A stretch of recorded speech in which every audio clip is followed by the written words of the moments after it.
FunPop.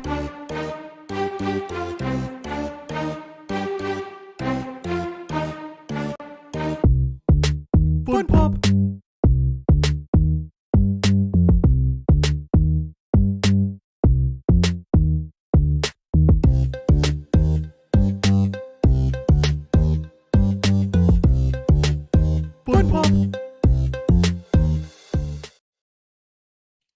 Hello, everybody, and welcome to FunPop.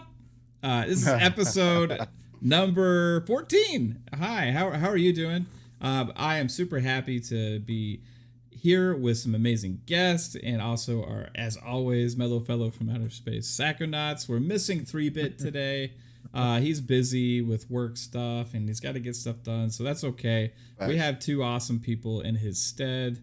One of them was a last-minute surprise. I sent a DM saying, hey, just any chance, you know, and we'll see.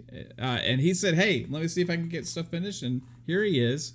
So we'll welcome our first time guest on this show this week. And that is Mr. Badbit.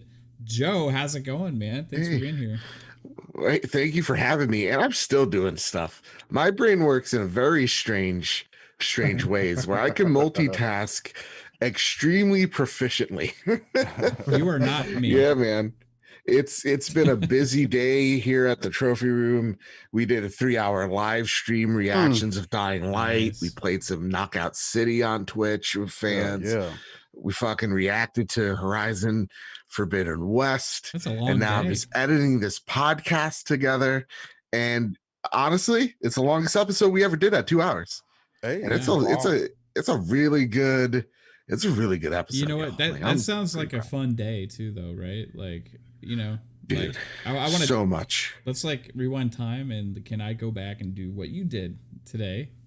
That sounds awesome, dude. It really like, and when you're creating content, it shouldn't feel like work, and when it doesn't, and it's just totally when you're just having fun. Like even this editing thing, like I'm in Premiere right now and I'm like, you know what? This is actually kind of fun right here. I'm just moving things left and right. It's like, you know, you have something special. Yeah, and so it fuels you, man. So I'm happy to be here just to relax and talk movies and stuff with y'all. Hey, man. That's what this is all about. Something a little refreshing, something different than games we're always talking about. Although games is a topic today, so it'll be interesting how this goes. Now we also have, is this your third or fourth time here, Steel? I believe this is the third time. Third time locked in. We loaded. Yeah, dude. I mean, like, thank you. You said, hey, whenever we want to reach out to see if you're available, I wanted to reach out and see what you were doing today because we absolutely love you on anything we do here, man. So greatly appreciate you joining us. How are you doing? Hey, man, I'm doing fantastic, man. You know, it is I and I am him, the one and only Steel Rain, back at it again on FunPop, man. It's always a good time to sit down with you boys and talk movies, talk just all things film or whatever else the case might be, comics, anything pop culture, man, that y'all get into, man. It's always a good time to jump into that, along with gaming. Most of the pop culture stuff is also dope, whether it be anime, movies, different TV shows. We've always had excellent conversations when we get on here, and man, I appreciate the invite.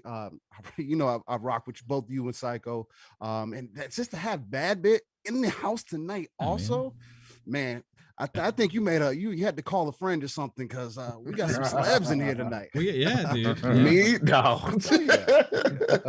Thank you. One of the top 2 PlayStation guys I really trust. Man. I hit up Jim Ryan, and he was like, hey, what's up, Mav? And I said, Jim, do you got anybody that you could send to FunPop tonight? And he said, well, I got our number one fan, my number one fan, and that was Badbit. And he was like, let's send Badbit over here because this guy is annoying. Jim said he's annoying me. He keeps asking me for information, and he won't give it. Won't tell me. And I won't give him anything. So keep him busy for at least an hour and a half, 2 hours or so.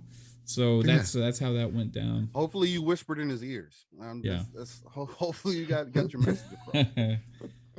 and then our mellow fellow from outer space. We were sitting here talking, chilling for like a good 2 hours here before we went live. As I was trying to play catch up, getting stuff done on the computer. having some fun talking about stuff. And as always, we love to hang out with Psycho. Psycho's amazing. What's up, dude? How's it going? Not much, guys.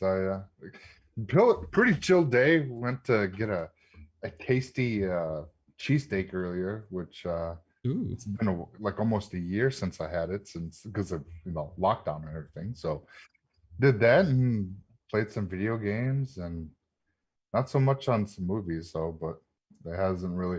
I still need to watch Army of Dead. Yeah. Army of Darkness. Yeah. Army of the Dead. Yeah, Army of Dead. I still need to watch that, but on that, yeah, it's been a pretty chill day today. So getting into some of these topics because it's going to be interesting today. Heck yeah, man. Speaking of topics, I have none. So we're going to play.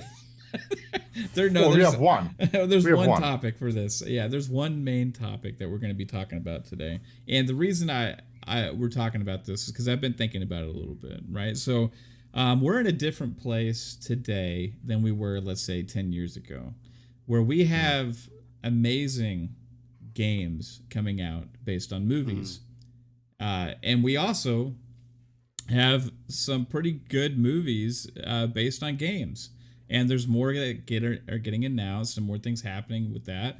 And if you kind of go back and look and compare it to where we were like 10 years ago or 15 years ago, when everything licensed was just automatically thought to be, it's going to be garbage, right? Yeah.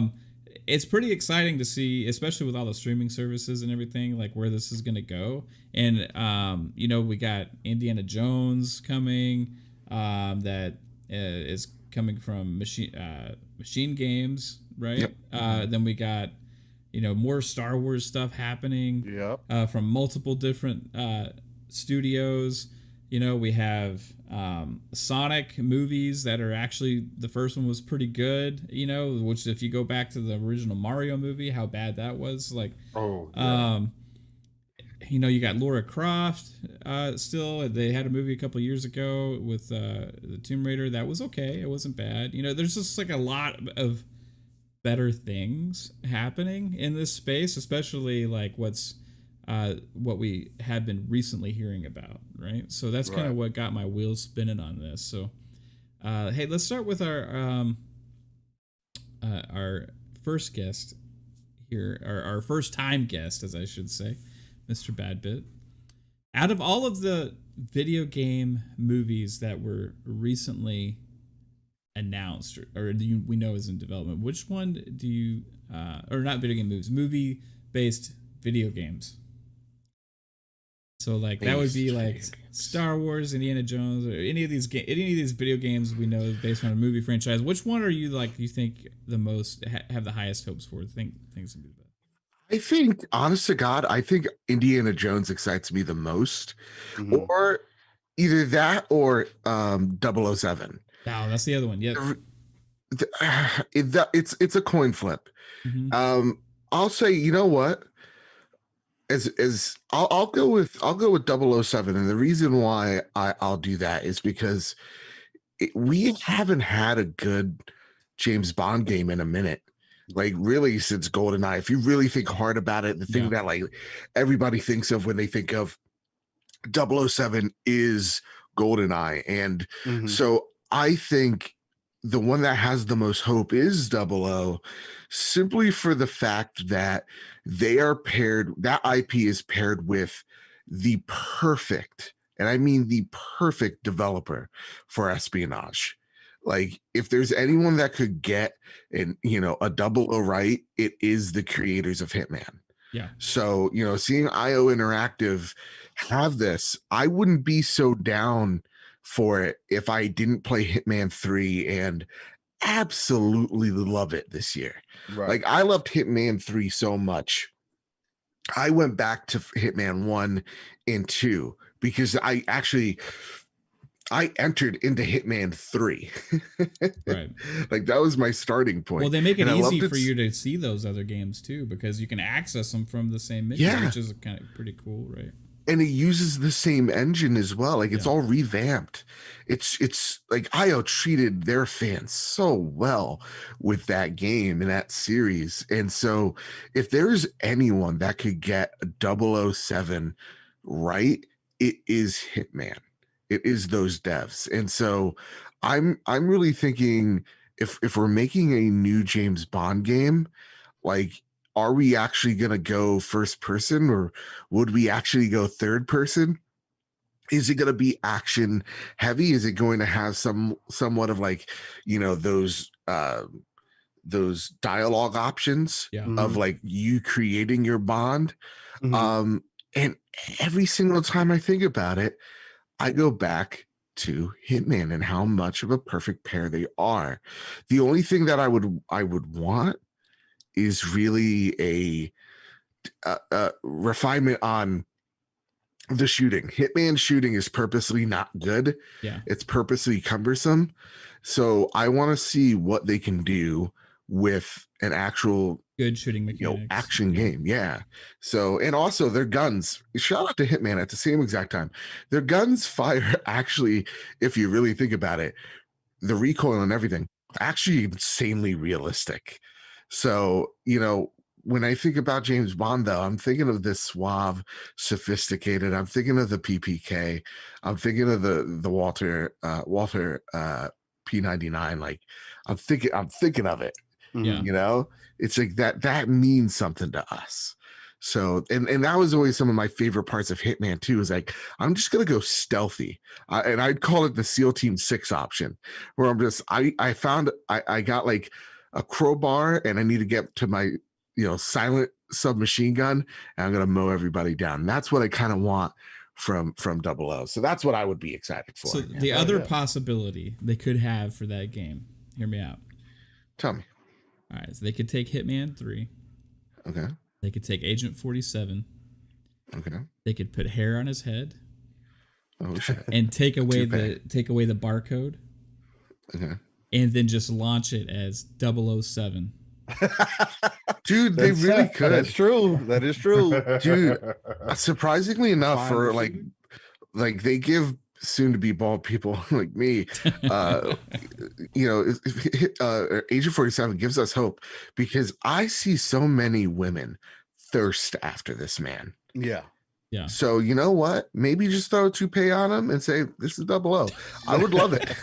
I would love it. Maybe we'll see a good story out of this. That would be pretty cool, right? That's something we haven't really seen. When they went and tried to do that with like Hitman Absolution and like those games, that was kind of like when Hitman took a little bit of a downturn a little bit, right? And we saw like, okay, this isn't really what we want. Then they brought Hitman back to like the roots of what Hitman was.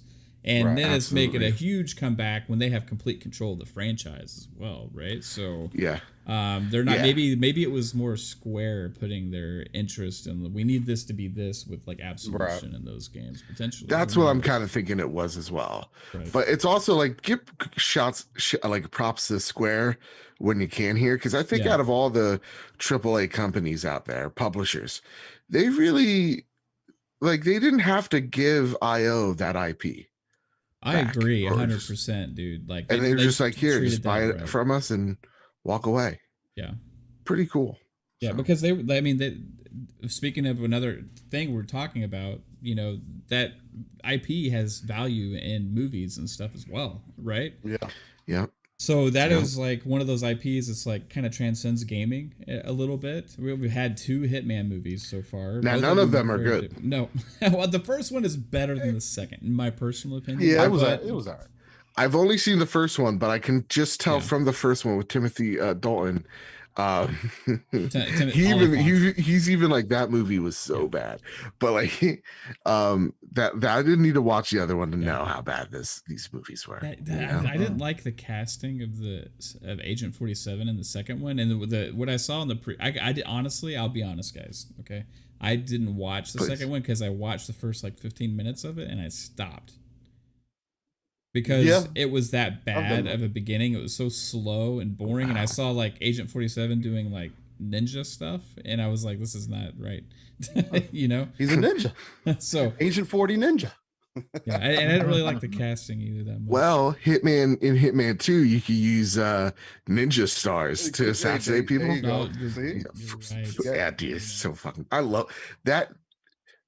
That game is really up there for my game of the year right now. I'm gonna be Hitman 3, yeah, so fucking good, so good.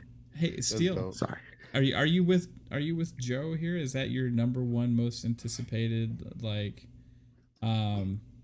movie announced game based on a movie franchise right now? Or Game announced game based on a movie? No. I mean, for me, it's probably going to be more so if we're going to just stick to more so announced games yeah. that are becoming movies, even though this one we're not completely sure of when it's coming. It's going to be a Halo movie. I've been waiting for a Halo movie since Halo 3. Yeah, Where's my Halo movie? We're finally getting a That is TV like show. Paramount next Plus. year. Paramount Plus, it's happening. Exactly. So it's like that's one that I would be genuinely excited for. As an avid Halo fan, I just feel like it's a crime against humanity that we haven't dug deeper into the expansive world of Halo. Forward Unto Dawn did it so well. I really treated that like for me, it was kind of like a pilot episode, like it was a pilot series. I don't believe was it a movie? Because I feel like I saw it in parts. I feel like I feel like I saw it in parts too. Either way, Yeah, I feel like it's a movie now from what I've seen, but they put it all together. But I feel like that was a perfect way to kind of introduce Halo, because they took away the attention from Chief, but also brought him in on the end, and made him really seem like a badass. I mean, and really took it to a place where I feel like they need to, as we've seen with all these CGI trailers of, I'm pretty sure that you guys have seen for Halo and whatnot over the years of different concepts and everything where they have the Pelican coming into the hangars or whatnot. They got troops outside, or whatever the case might be. And then when you see other examples like with Spartan Ops and Halo 5, it just kind of shows you, like, especially with everything they were doing with Halsey and everything, it's like, dude, even if it's just an all animated, completely done up movie, that would be dope too. But a realistic Halo movie is something that I would probably be the most forward to looking at. Other than Sonic. Other than Sonic would be definitely my second in line, just because. I mean, it's like my childhood hero, man. you didn't like the Sonic movie? No, I love the Sonic movie. The Sonic movie, there's another one coming out. So I'm hella excited for Sonic 2. You know what I mean? I thoroughly enjoyed the first Sonic. I'm glad they completely redesigned the character, because I'm trying to make him look more humane. Is not what Sonic needs. Make Sonic look like Sonic. I got a question for you, Rain. Go ahead. This question's been blowing up Twitter. What is more popular, Sonic or Legend of Zelda? Oh God, Sonic or Legend of Zelda? I have hard truths here, things that I don't want to admit, but I know in my heart of hearts. I'm gonna be biased. Yeah, I'm going to be biased, and from what I can remember from my childhood and how much of an impact Sonic has had to me. I'll start off by saying this. To me, Sonic is more of a major character than Mario is. Oh, so with that being shit. like I will play Sonic 10 times over before I play a Mario game. That's just me. Okay. Sonic That's Adventure such a brave 2, fucking thing to say, by the way. Sonic Adventure 2 Battle is also one of the greatest platforming games that ever exists. You know what I'm saying? Along with the RPG elements. But anyway, but if I had to say for me personally, yeah, Sonic would definitely probably be the bigger icon. Dude, I said something on Twitter. Luckily you didn't see it, because I said, here's the hard truth. Along these lines, Sonic is more popular than Legend of Zelda. That's crazy. It has more units sold. It has a popular movie attached to it. Yes. If I go up to my mother right now and go, who's this blue thing? Chances are she's going to get close to Sonic. Yep. Whenever I see a hedgehog as a pet, what's its name? Sonic. Yep. Yeah. So like it's in the ethos. And if I just show, my mom some twink in a tunic, she's going to be like, who the fuck is that? Yeah. And what's crazy about that too is that 9 times out of 10, they don't know that Link isn't Zelda. Exactly. But here's the hard truth.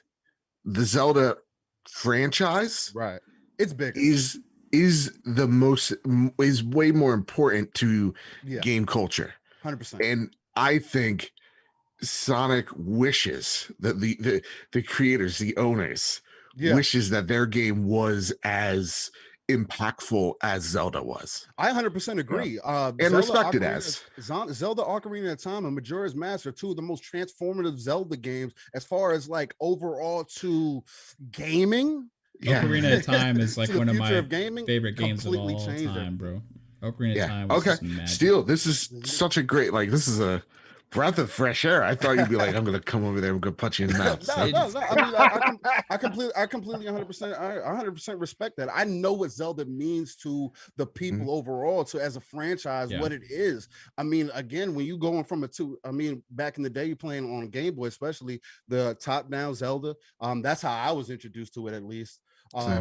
And then going into Nintendo 64 and just completely transforming your 3D experience with what Zelda could be. It really made Zelda what he is today. You know what I mean? As far as like the grappling hook, the boomerang, the bombs, the character development, the different areas, especially in Majora's Mask, the whole concept with the moon. Like, bro, it's a beautiful game. Fuck yes, Steel. I definitely agree. I definitely agree though. Sonic definitely wishes it could be Zelda as far as gaming goes. So before we get Psychonauts' thoughts on this, I want to give one quick thought, and I want to give a shout out to the chat real quick. But a real quick thought is that I think Sonic is the more well-known franchise.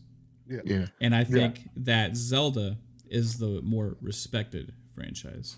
That's perfectly said. I like that. So I like that. That is where I think both of them stand, because we've had a lot of bad Sonic games, but we've had a lot of great Sonic games where we've had really not any bad Zelda games, really. Like, there's a couple, maybe a few. Maybe two, right? But we also have some of the best games of all time when it comes to Zelda. And I wouldn't say any Sonic game is like one of the best games of all time, but also some of them are some of your most treasured and remembered games of all time. Right? And shout out to Colors, because Colors is fucking good. Yeah. Like Sonic Colors is, and I can't wait for Ultimate. I will buy Ultimate. And see what's crazy, I never got a chance to play the original Sonic Colors. I completely overlooked it. Wow. So the fact that they're making they're coming out with Ultimate, I'm definitely hyped for that. So all right, chat. So hello, how are you doing? Thank you guys for joining us. I want to give a shout out to all the members you see scrolling up above. Thank you for being channel members, official speculators. We greatly appreciate you guys, and everybody else that either watches, likes, shares, subscribes to the channel and the content. We love you all. Thank you for any time you spend even acknowledging our existence. So thank you. All right. Psychonauts, dude, what is your most anticipated game based on a movie that you know about right now? Well, my most anticipated game from a movie is more of the lore of a movie franchise. And that's the Hogwarts Legacy. Oh, okay. Nice. That game looks amazing. And right now, I mean, it's kind of up in the air what's the status with the studio is. So we don't know when this is going to come out, because it got pushed back already. So, you know, we got what is it, Avalanche Studios software that's making it. So it's an action RPG. I'm excited. Of Hogwarts. I'm so excited. So, you know, you're gonna sit there and brew potions and do spells and fight trolls and all that. So you're gonna have like the Fantastic Beasts to fight off and everything Hogwarts lore. So it's like a whole lore of Hogwarts and not Harry Potter, but just the entire world, right? That makes it more interesting for me than as opposed to just, you know, being Harry Potter, right? So I agree with you, man. Like, I wonder like how big this game could be. Could I say something about Harry Potter? Go ahead. Yes, sir. Harry Potter, when I think about Harry Potter, I always think to Star Wars, and the fact of whenever someone talks about Harry Potter to me, I'm like, oh, this is what it must feel like when I'm talking about Star Wars to my mother. Dude, you know what? Okay. My mom's like, what's an aluminum falcon? Like she's like, Aluminum Falcon. That's hilarious. Like I'm thinking like Alakazam, Bibbidi Bobbidi Boop, and like that's Harry Potter. Yeah. I'm thinking of broomsticks. They're playing soccer, but in the air. Like, I can see Dumbledore. why you say that. I can definitely see why you say that. As a fan of both, as I grew up on Star Wars, and then Harry Potter was like the first series books I really delved deep into. My mother wouldn't let me read them because she thought they were satanic. I've heard that a lot. Yep. She thought it was the devil. Sorry, continue, still right. Only Lord Voldemort. Yeah. He said Voldemort. Voldemort. What's his name? I don't know. Freaking name. Voldemort. Voldemort. I don't know. That's real. I'm with Joe. You're like I've seen. Yeah, whatever his name is. I've seen like 4 or 5 of the movies, and I enjoy them, but I've never like been into it. You know what I mean? Like, it's really cool. I like what they got. I think, you know, it just for some reason didn't like grab me like some of the other stuff did. I've got to find all this. I feel like it's like the West Wing for nerds. He says, "Thank you guys for the great content. Awesome, dude. Thank you also, Paul. You're awesome, man." I'd definitely say just to throw a bone to Psycho, because I am definitely in his same party. I would definitely say the movies are good and all, but they're not as great as the books. It's another one of those series where you're missing out on a lot of detail and a lot of action, and a lot of side story that wasn't included in the movie. And in fact, if there's so many different directions that they could have gone if they took some more things out of the book that could have made it better, more grittier per se. And I feel like that's what they've missed. I want to say around like the 4th or 5th movie, I kind of started falling off of it because I just felt like I couldn't tie into what I read throughout the entire series. So but anyway. They did get closer, at least with the Half-Blood Prince and Deathly Hallows. They went a little bit more towards the books. They did change a lot of things with at least the Deathly Hallows. From the movies, a lot. But you know, because like when Harry and Hermione warp into Godric Hollow, they were actually they drunk polyjuice potion, and they weren't. And in the movies, they were just themselves. So it was just like, so this is what you're talking about, Joe. When we're just like, what? Okay. Because I think it's just the West Wing for nerds, man. All I know is like they're walking from hallway to hallway. They're talking about like home ec or some shit, and like, and then they fight like a dog with 3 heads or whatever. I just remember thinking like, who would want to go to this school? Like all the teachers like seem like assholes. There's nothing wrong with Fluffy. There's nothing wrong with Fluffy. All right. Is that a character? That's the 3-headed dog. Oh, that's the 3-headed dog. Oh, his name is okay. No, but the cool thing with this game is that it takes place in the late 1800s. So this is hundreds of years prior to Dumbledore. So we won't get any of that. So this is like straight lore. But this is pre-Hogwarts. This is like Well, no, it's Hogwarts. It's Hogwarts, but it's towards the beginning of Hogwarts and everything. So Gandalf, there's different schools, right? There's different. Sorry. There's different schools. From what we know of, well, at least I only know, there's the Hogwarts for the England area, and then there's, I forget the one that's in America that touched on with Fantastic Beast. So there's a couple throughout the regions. Okay. Cool. I thought it was only like one school, but we got one in America. What up? Nice. So who's the principal or the grand? Is it the Grand Wizard? Or what do you call the headmaster? Headmaster, or what do you the principal? I don't know. What do you call the headmaster in the 1800s? Who is it? If it's not. It's Dumbledore. Dumbledore was the headmaster, right? Am I right? That was way after, like Fantastic. That's like before Fantastic Beasts and all of that. Well, Dumbledore was headmaster in Harry Potter, right? Yes. Okay, so he was the old man with a beard. Yeah, Yeah, because he was yeah, like 150 years old in that. Okay. So this is probably what 200 years. So it's before him. So who I don't yeah. know. Who They knows? haven't really said. So they can go wherever they want, pretty much. So it's like a fresh. It'll be Gandalf the Grey. How did Gandalf get fit into Harry Potter? I mean, he does have the same. It looks similar. I mean, he could fit right in. He could fit right in. You know what? It's Never inter. mind, You never guys mind. don't realize this, but it's interconnected. They're Yeah. it's a shared universe, but you have to go back in time 100 years or so to really understand That's right. that. So when we There's see one Hogwarts, page in the it's gonna be Sumerian that Gandalf. links to Harry Potter. Excellent, Yeah. excellent. Lord of the Rings, Harry Potter. Yeah, that's like there only could be one. May the force be with you, Harry Potter, and it's Gandalf, and like like that's just Combine everything. combined everything. Well, when what we're gonna learn also is that the main protagonist that you're gonna get to play is not Harry Potter because it's 100 years before. It's actually gonna be Frodo. Oh, okay. And we're going to have a Hobbit broom hockey. A Hobbit broom hockey. Okay. I'm liking the creativity in this so far. The main sport.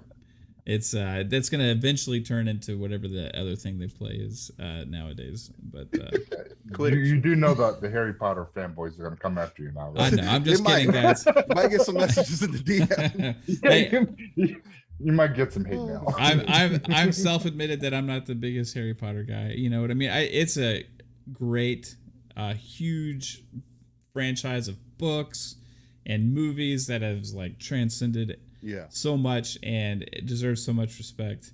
And I just don't know as much about all of it as a lot of other people. But I'm honestly looking forward to this game as well, Psycho. I want to dive into it. It looks really interesting. What I've seen from it so far looks great. So I can't wait till that comes out.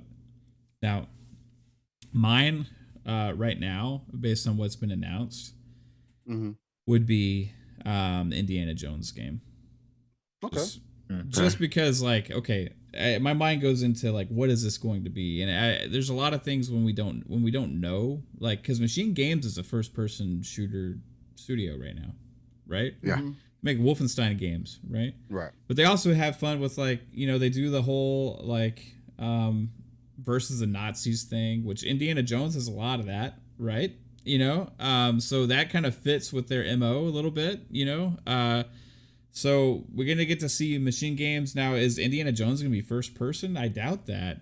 I really think it's going to be a third person kind of action adventure game. And, we're going to get to see Machine Games do something really different than they've done before. And it's a very talented studio. Extremely talented studio. And I think this is going to give them a chance to shine and have a game that's going to reach a different audience than they've ever made before, and different mechanics. I think is going to be something new, especially because like if Naughty Dog makes a game, we kind of know what to expect, right? Like if Insomniac makes a game, we have a certain level of expectation. We kind of know what to expect, right? The same thing we saw with Guerrilla Games with Horizon today. We saw that we kind of know what to expect, right? With these third-person action adventure games. When you say Machine Games is making a third-person action adventure game, I have no preset notion of what that's going to look like, right? So that kind of gets me a little bit excited with the potential with this Indiana Jones game to be something different than what we've seen before. So I'm super pumped with that. There's a lot of lore you can go into with Indiana Jones. There's a lot of fun stories you can tell. And to have... I think Indiana Jones has like not been done enough in the video game world, right? Because he's inspired. They've inspired Uncharted, inspired Tomb Raider, right? These other franchises have gone on to do these like amazing stories and great characters and stuff. But Indiana Jones is the OG, right? Yeah. It's a missed opportunity, man. For Indiana Jones not to be in the place where Uncharted is at, I think it's a highly missed opportunity, man. Because Uncharted really set the standard of what an Indiana Jones game has to be now. You know what I mean? Or an example of it, I should say, even as the OG. So they have such an sorry, I'm dying. slowly but surely. They have an impossible task. Machine Games, first off, well capable hands. If there's anybody that knows how to fucking kill a Nazi, it's these guys, right? you know, virtually at least. So like, awesome. Second, Indiana Jones is a IP that has inspired Tomb Raider, Uncharted, the list goes on. And so for them to be in this predicament where it's like, well, they can't make an Uncharted clone. They can't just make a Tomb Raider clone. So what's this game going to actually look like? Because it would be very ironic if this game plays like Uncharted. And though I would give it the benefit of the doubt because it is what it is. Right. I know gamers are fickle. They want to see the latest, the greatest, the most innovative. And so, what would this game look like? Right. Is it a linear experience? Does it focus on traversal the same ways that Uncharted does? Or is it more linear like a Tomb Raider? Mhm. Like, that's the things that I'm thinking of constantly with this game and what they can do with it. And at the same exact time, like, how are you using that whip? Because the whip has to mean something. The whip can't be like, oh, here's a branch whoosh, all the time. Right? So how is that game gonna play? I think you have How to would you have it want it to? focused on story and humor as well. Yeah. Right. You got to have those like set scenes to really like make you feel like you're Indiana Jones, right? Like I don't know, man. Like, the classic stuff like bringing a whip to a gun or bringing a knife to a gunfight or whip or whatever that. You know what I mean? Like back from Raiders of the Lost Ark and. There's always like there's a supernatural side to it, right? That you can say like also Uncharted and Tomb Raider have taken from that franchise as well, right? So it's like they're always going into historical things that are like historically relevant and just I can't wait to see which story they choose. And in fact, there's actually an OG Xbox game. Yep. That is, it plays pretty dang well on the new gen consoles with like the automatic improvements and stuff. It's what's it called? It's like it's like set in ancient Japan or something like that. I can't remember what it is, but it's pretty good actually, and it kind of gives me like ideas like, hey, they could actually maybe do something like this because the Emperor's Tomb. Yeah. Or are you talking about further? Yeah, the Emperor's Tomb. Yep.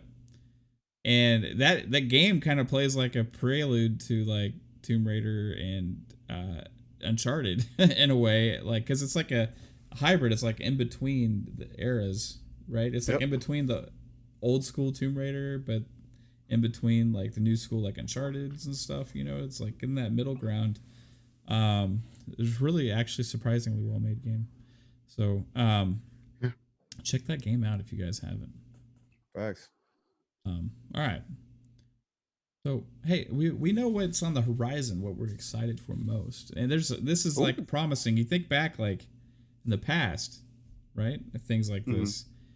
It's kind of like whenever it's like, oh, another licensed game, right? Remember, it's just like every game like had every big movie had a game that came out alongside of it, right? And they were just garbage. It was like, okay, this game's gonna be garbage because they had 8 months to make it, and they had no budget either. So, and then there was actual famous developers that made a lot of these games. You know what I mean? Because they kind of did for the companies they worked for and stuff, but they just didn't ever put out that much quality. So sometimes you got some surprises. The early Spider-Man games, were really good. You got some of the Star Wars games were great, but those were Lucas, right? Those were handled with more care, right? You had like the Ninja Turtles games back in the day. Those were pretty good, right? You had the arcade stuff. There's one game that I need to put respect on. Yeah. And that is the Lord of the Rings Return of the King. Oh, fire. OG Xbox. There you go. OG Xbox. Guess who made that game? I believe at the time they were called EA Redwood. but they would be renamed into, and God bless them, every last one of them. Oh yeah, Visceral. Visceral made that yeah. game. classic Wow. movie. Fucking so movie and good. classic game. Yep. I'm sorry. I had to put respect on it. I'm sorry. Continue. Hey, I'm glad you did. That's what this is about. Like, this is about what's now out of all of the piles of garbage in the past of games like this. There was some gems hidden in there. Yeah. Right. So let's think about some of these gems. For me, I'll go ahead and go because you just mentioned Lord of the Rings: Return of the King. Go for it. So I'm going to mention another one that has to do with the same franchise. Lord of the Rings: Battle for Middle Earth 2. Okay, Good. Yes. that's Absolutely. Damn. Incredible RTS. It was on console as well as PC. One of the best RTS games of that generation by far. Like, it just stood. It was amazing. It was great. Well balanced, great factions. Oh, yeah. Like, everything worked well. It is. If I'm being honest, guys, like, in my heart of hearts, it's probably my favorite RTS I've ever played. Oh wow, And- that's bold.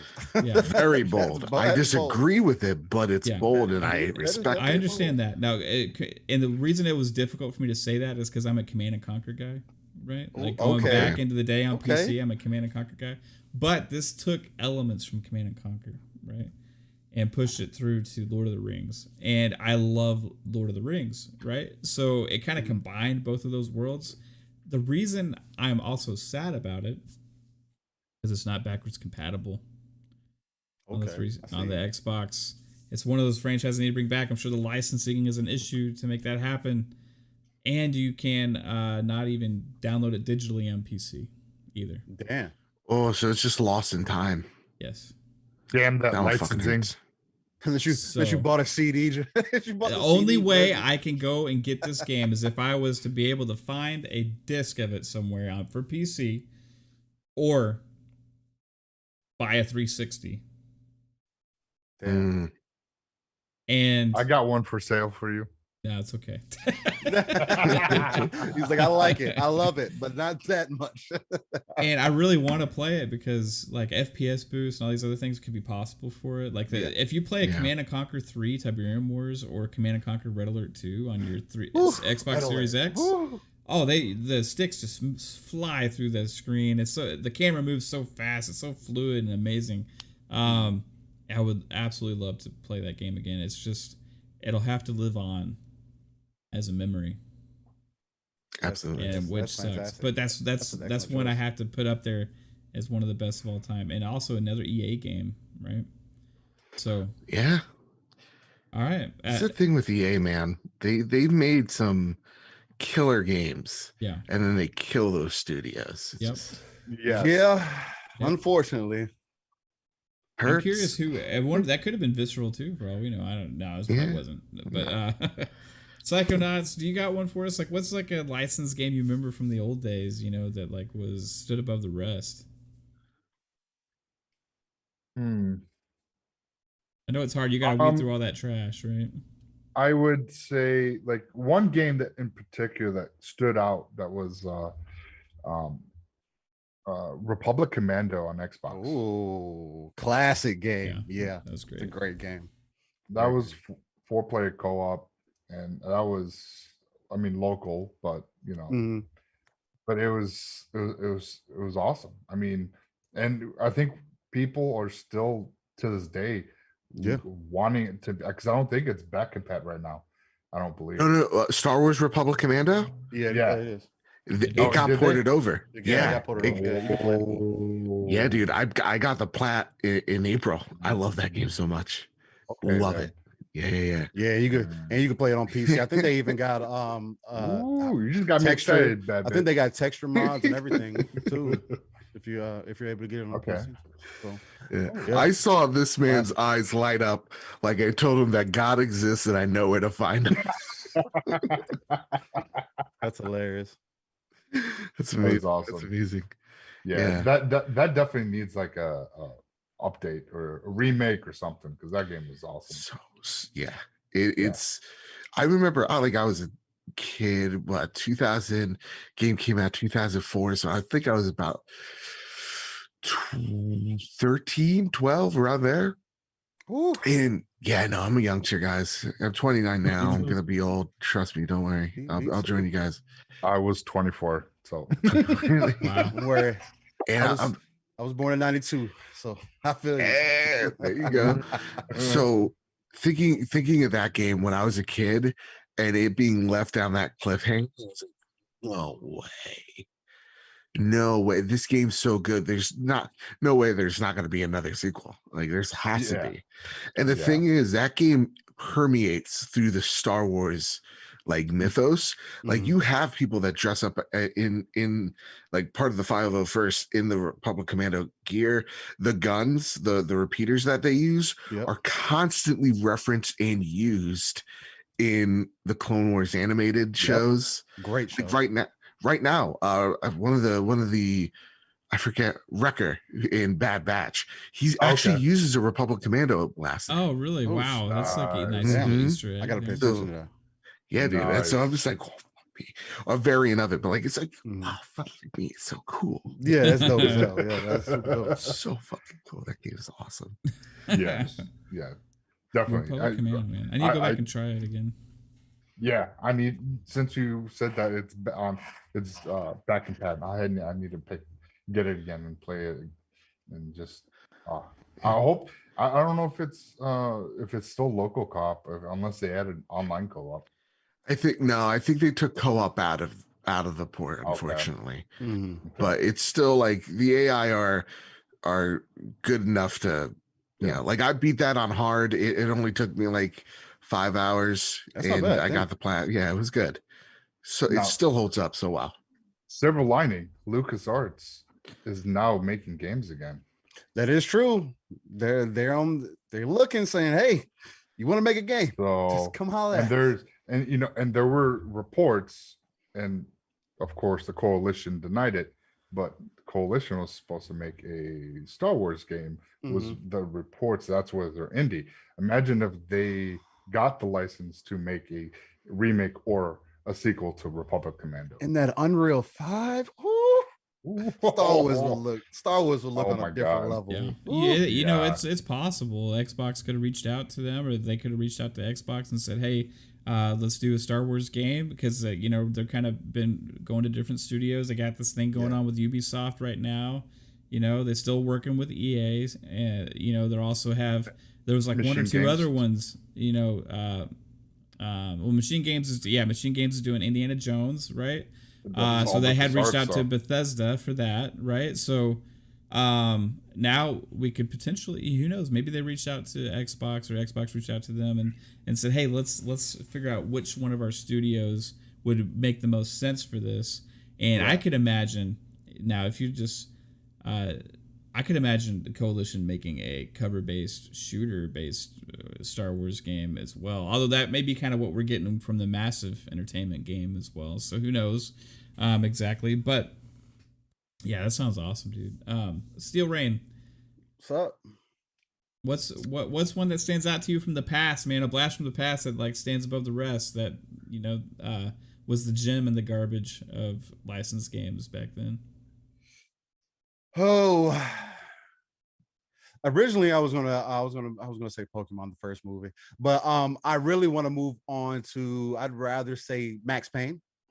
The Max Payne is probably one of the greater gems to me from back then, especially on that OG Xbox, man. You're talking when they're introducing bullet time, all the slow motion and the paranormal kind of side of things that they brought into Max Payne made it super dope at that time. And just the overall, the game was so ahead of its time, man. Like, and we only saw, you know, the iterations of it get better and better over time.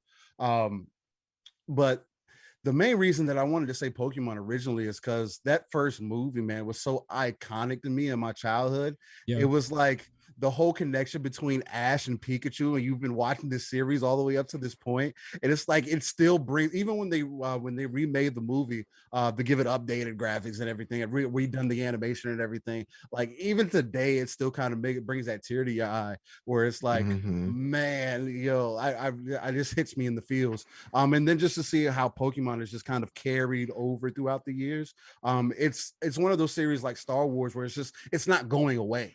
It's just only become more and more prevalent over the years, and especially, dude, I'm sorry to just cut you off. Like, there's a Pokemon card shortage, and people are finding themselves in Target. My mother came to me. She's like, Joe, do you know anything about this? Because she's like, you're a big fucking dork.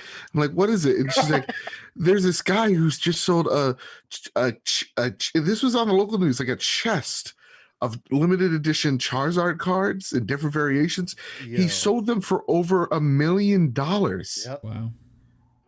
And I'm like, all of them, the whole briefcase? She's just like, do you have any of those cards? That's funny. That is hilarious. Yeah, man. I mean, it's become such an iconic series. I guess that's why it was like the first thing that was fresh on my mind, other than Max Payne. Just really has been carrying on with this torch that just keeps lighting hallways as it keeps going throughout the years, decade after decade after decade. My biggest thing with Pokemon though is just like, after I saw Pokemon Stadium, it was just like, why don't we have more actual 3D based Pokemon games? And Pokemon Arceus is a good example of what they're moving into. But it's like, man, but there's another concept that's out there on YouTube that they have that takes that to the next level, where you can actually ride the Pokemon and actually, it's like an RPG Pokemon game. And that's what I have been searching for. Let me fight with my Pokemon like I was in Pokemon Stadium, or give me full control of my Pokemon when they're battling or whatever the case. And you know what I mean? And give me the full, like, really envelop me in that world, because it's so huge. It's not about just one area. It goes to multiple different places across multiple generations. But yeah, man, that would definitely say that's probably be my top one, I thought, if I had to pick, for sure. I'm just picturing a young Steel Rain and I'm talking like no more than 9 years old, but like in a suit, just road tripping across America, almost like campaigning for president, going like, I've seen Pokemon Stadium.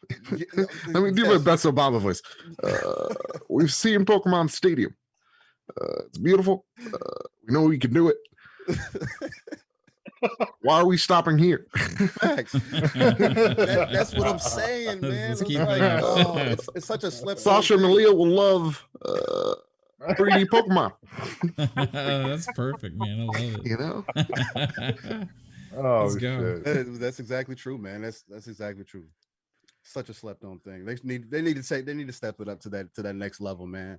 That's one of those things where it's like, Nintendo, what are you doing? Yep, 100%. Did you like Pikachu Detective? Yes, Detective Pikachu. I thought it was fantastic. Ryan Reynolds did a fantastic job, just portraying that role. I like the whole flip that they did in that movie. Oh my goodness, man! It took it to another level and bringing the Pokemon to life and everything like that. That's the best form that I've ever seen as far as like a Pokemon movie. Like, if I was looking for like realistic Pokemon, they did a fantastic job in that. It wasn't like too over the top to where it was too scary. Like Charizard was just scary enough. You know what I'm saying? But also very dope at the same time. You're like, yo, and especially if Charizard being one of my favorite Pokemon of all time, other than Entei, it was just like, bro, just to see this live action now, it just takes it to that next level. So it's like you're just taking that hype meter up to the next level now. So hey, everybody wait. He said they're not going to make another one. We're on NLG right now. NLG, what's going on? Mike, Peter, Chris, we got Infinite, and was that Axel 1324? Hi everybody, and everybody in Mike's chat as well as our chat again. What's up, guys? Thank you for all being here. All right. Yeah, dude. Like another example of the movies doing it right? As well. You know what I mean? Like, that's the thing that we're kind of transitioning into now, talking about, because this goes both ways, right? We've had a lot of garbage games based on movies and we've had the gems stand above the rest. Now we've also had a lot of the opposite. And those are movies based on games, right? So Steele's just given us a couple of examples of like, hey, what's some that like stood out, like what's some amazing things, so for me, let's see, I have to think about this for a second. I want to talk about ones that have recently come out, right? So we got Mortal Kombat, we got Detective Pikachu, right, which you just mentioned. We got Sonic, okay. We have Tomb Raider. We have, Assassin's Creed. Don't mention that. I was on a roll. Come on, now. Don't throw that in there. Let's see what else. We got the Halo TV show coming out. Yes. Right, that's on Paramount Plus. What is it? Uncharted. We have Uncharted. Yes, is being made right now. Which that Spider-Man. If you want to consider that, even though it's a different Spider-Man. Nah, you can't. I think Spider-Man started more from that stuff and then became okay. We can do that. I would be giving games too much. Bad example, Steel. My fault. Sorry. Shoot me. Fuck. Go. All right. Oh man, I mean, there's like some pretty good stuff. What is it? Oh my God, we're just talking about it. It's the world game where you fight Monster World. Monster Hunter. Monster Hunter. Yeah, don't mention that. Fuck, that was a movie. Yeah. Made by Sony. We've had the Resident Evil movies. Yes. There was a Need for Speed movie. Need for Speed got a movie. Yes. Actually, I like that. I like that movie too. I'm not gonna. I liked it. Warcraft. Warcraft. Yes. Oh my God. I actually like. I am still furious. I liked it with that movie. I liked. You liked it? But because I'm not a Warcraft fan, I just watched the movie and like, okay, this is pretty stupid and cool. For the Horde. For the Horde, of course. Loktar Ogar, are you kidding me, dude? Yes. Yeah. And the way that they described orcs and how they got their powers from fell magic is so like you. Okay, I get my nerd card revoked because I made fun of Hogwarts fans for a second ago. But honest to God, that pissed me off the first 5 minutes in. I'm like, that's not how they got possessed by fell magic. It's just not. It's not true. Yeah. Where's Sargeras? Where's this overarching villain? Where's the Pit Lords? There's nowhere. Okay, fine. And that said, the orcs in that movie. Oh my God, Ogrim, fantastic. Yeah, they look badass. Fast. They looked badass, and man, like they were in their roles. Like if the movie was just about following Ogrim and his clan, Hellscream and such, that would have been that would have been a fucking awesome Avatar-esque movie. But then you throw in the human element, the alliance element, which doesn't make fucking sense because the alliance isn't even fucking formed yet. It's what is it called? The Grand Alliance, and it's all human territories. There is no elves. There, I think maybe is dwarves, but dwarves are having their own conflict with gnomes. It's a weird thing. It's weird. They don't really fuck with dwarves that much. It's the Grand Alliance and it's bullshit. I saw a night elf at the table. I was like, what are we fucking doing here? What are we fucking doing here? Legendary pictures. You save that. Save it. I don't know any of this stuff. You save it. You don't fucking need to do it. Yeah. Night elves, guys, night elves aren't even on that fucking continent. So why are they fucking there? And we see a high elf there. High elves kind of make sense. They do. So I'll give them a pass. But you fucking give me night elves there? Get out of here. You're out of your fucking element. Yeah. outrageous. And then you have a fist fight with, oh God, I forget his name, but he's a really terrific villain. You just have a fist fight with him. It's like, that's not how he operates either. It's just so stupid. And like, half orkin. God, I'm getting the lore's getting back to me while I'm getting this rage. Like they do her characters so disjustice. She was what's her name?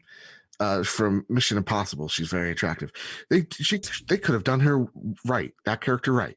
And instead, they give her the dumbest reason as why the humans think they betrayed her. And somehow she knows common. Bullshit. She knows the English language. She just got on that fucking planet like 2 minutes ago. And all of a sudden, she's speaking common. You kidding me? Are you kidding me? How does she know Orcish and common? Are you dumb? Also, half Orcan assumes that an orc had sex with a human. That's not how it works. Half Orcan means she's half orc, half Draenei, because they come from the land of Draenor. So, like, don't give me this bullshit. Sorry, guys. That's my TED Talk. I'm out.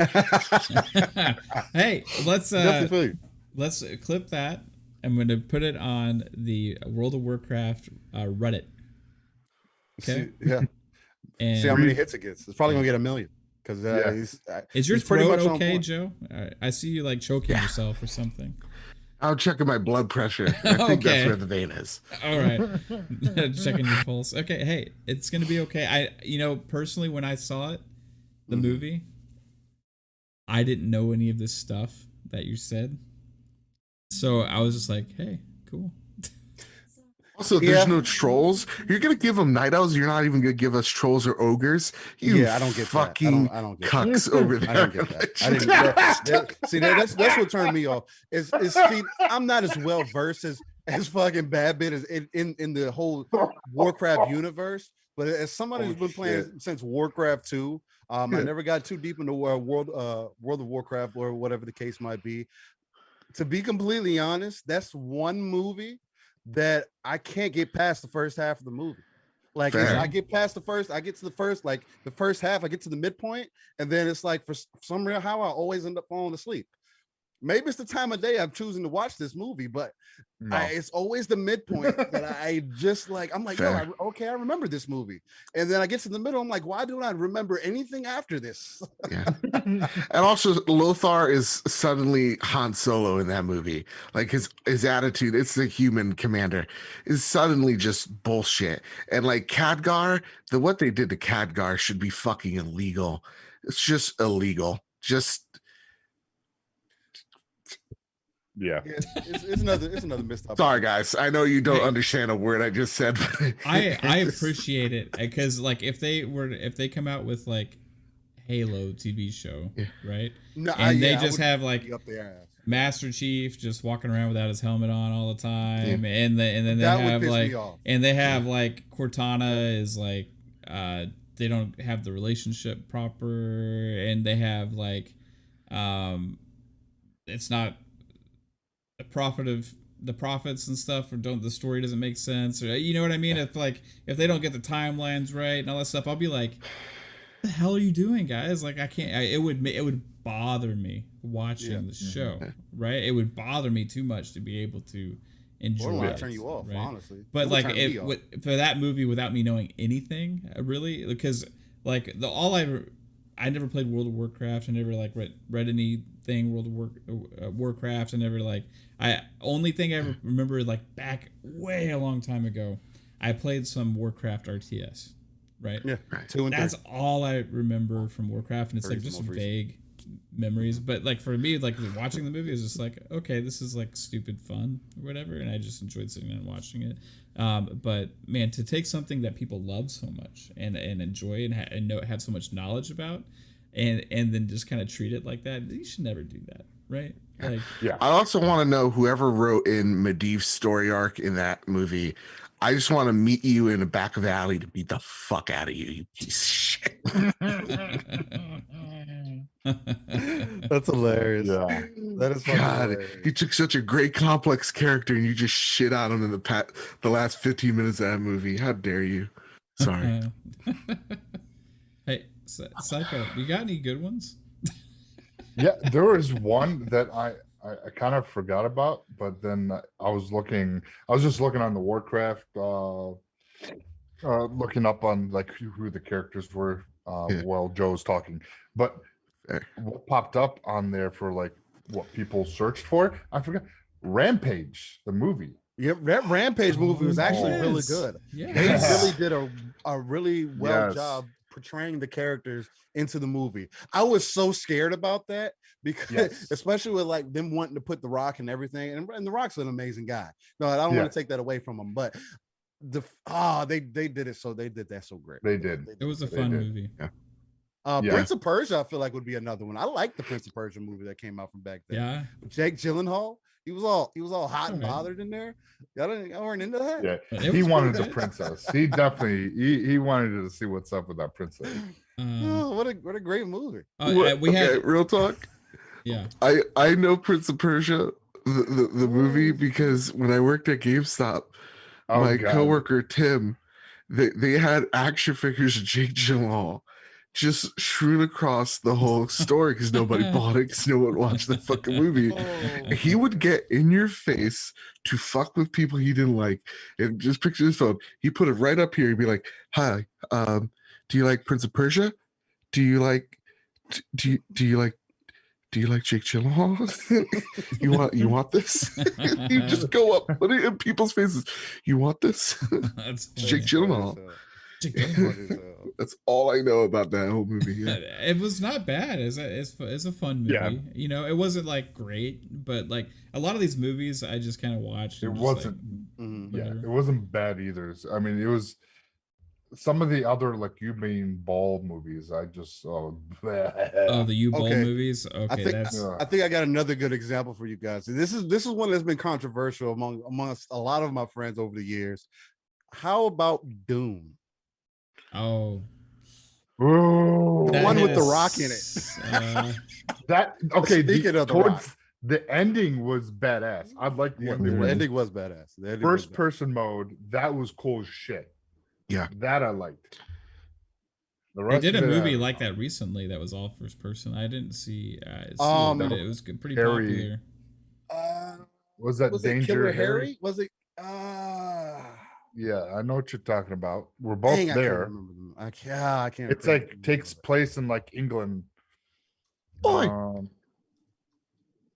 Yeah. So Jasper Gaming in the chat, shout out to you, Jasper, has a good comment here. He says, now this isn't a movie, but it's a TV show. It's something they did really well. And this is not necessarily based on the game, but I would say Henry Cavill's portrayal of Geralt is based on the game, right? And Yeah. that's The Witcher, right? Because if you tell me that Henry Cavill didn't play the game and try and be that Geralt, I'll call you a liar, because I mean he nailed He it. definitely It did. was amazing. He straight up right? said that in interviews. He's Yeah. like, I never read the book. I played the game first, right, because he's a gamer. and then I read the book. Yeah. Right. So his idea Oh. of Geralt is what he's seen, and that's what we want, right? That's what like Yeah. Exactly. that. So like to all of these movie executive producers out there, directors and everything, you know, when you guys are trying to decide how you're going to turn this into a movie, just take it and turn it into a movie, right? Like it's what or a show, right? That's why this is another reason I'm excited about the Halo TV show, is because with what we've seen from The Mandalorian, what we see from The Witcher, I think Untapped potential. these shows on these subscription services have so much creative freedom, and they can go and be something that they're not afraid to sell to. They're trying to appeal for variety for people, like give fans a reason to subscribe to this service, not release Absolutely. on the big screen and then have to cast the biggest net possible, right? To reach the most people, where you're kind of losing the fact of who's fell in love with this first, right? Right. Now, what you're doing is trying to draw the fans of this to this service, right? So you're having more variety, and you're having all these different things, and I have high hopes for Halo TV show, because just like The Witcher, you can stay more true to the source and tell better stories. We've seen it with Mandalorian, we see it with The Witcher, see it with the Marvel stuff. You know, you got the MCU stuff on Disney Plus is amazing, with Falcon the Winter Soldier. And also WandaVision. Now you got Loki coming up, right? And then we're gonna get that with Halo. But yeah, The Witcher. That's a great example of something that was masterfully done. Absolutely. And you could say is based on gaming, right? Even though it comes from books as well.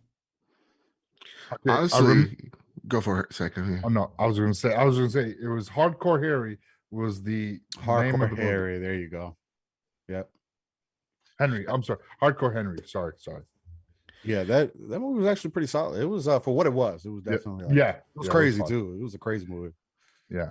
Now there's a movie that you guys remember that was going to be a Halo movie, but then got I know which movie you're talking about. Dropped its they just dropped the idea of making it into, and then so whatever they shot and they made it into District 9. Yeah. Is that what they did with it? Really? Neil Blomkamp. Yeah. So that is insane. District 9 was actually a good movie. That was fucking fantastic. So here's what the history was of that psycho, right? So Peter Jackson was the executive producer of this project. They made props. They spent tons of money making real warthogs, doing like real sets and stuff over there. And I think it's New Zealand where they filmed where Weta Studios is, where they filmed Lord of the Rings and everything, right? And this was their Peter Jackson's next big, huge project. Now, they weren't entirely on board with the choice of the director, right? And the budget kept going up and up and up. And, you know, for some reason, somebody at somewhere got cold feet on this whole project and decided to pull back.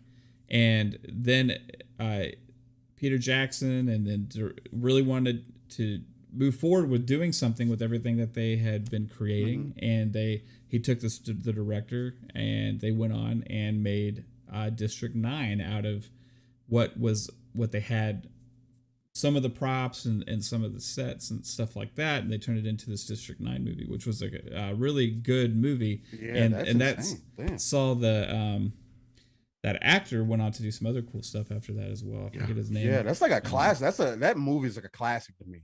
Yeah.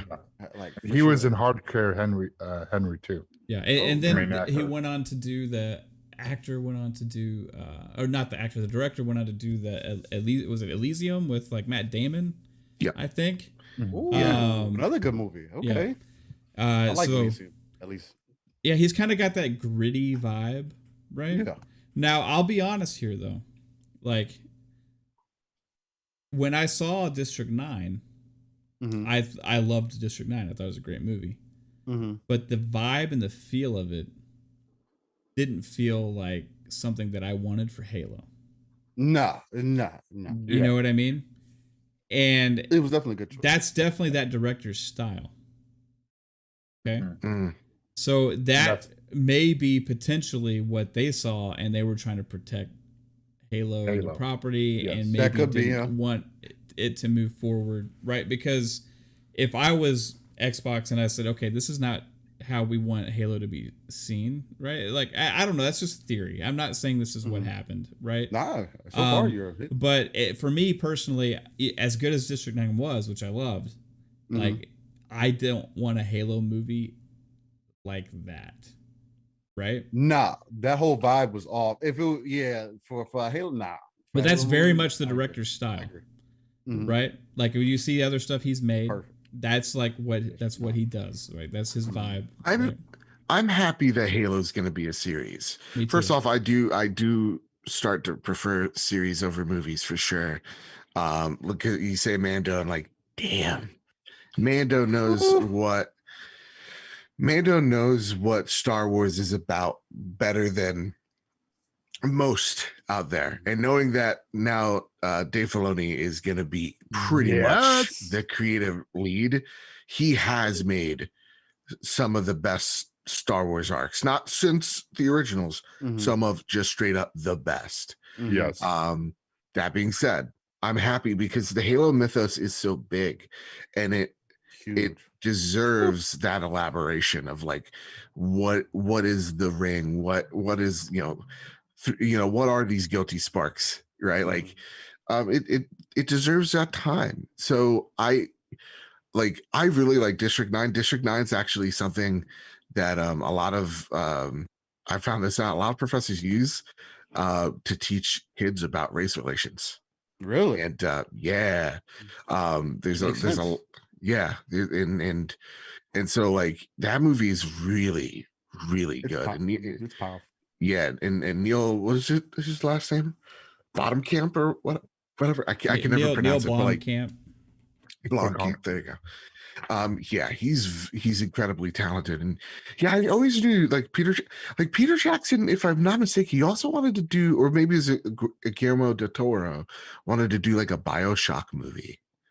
Yeah, And these that things movie never would have been the happen. fucking Waterworld of What game movies. what's like your most disappointing thing that didn't happen? Is that it? Because I have a few. Like these things that get announced and we end up waiting forever and they never come to be. Honestly, BioShock think is so. such like that. You could turn BioShock into a really good movie or series. Because BioShock's a heavy game. A lot of people don't think of it as such, but like it is a straight up a dissertation on American exceptionalism and how pretty much bullshit it is. Right. And it's kind of just the creative director's manifesto of like actually American exceptionalism is bathed in all this racism and classism and all these things that we are too afraid as a nation to confront. All those themes, libertarianism, all this like Atlas Shrugged, all that is in there.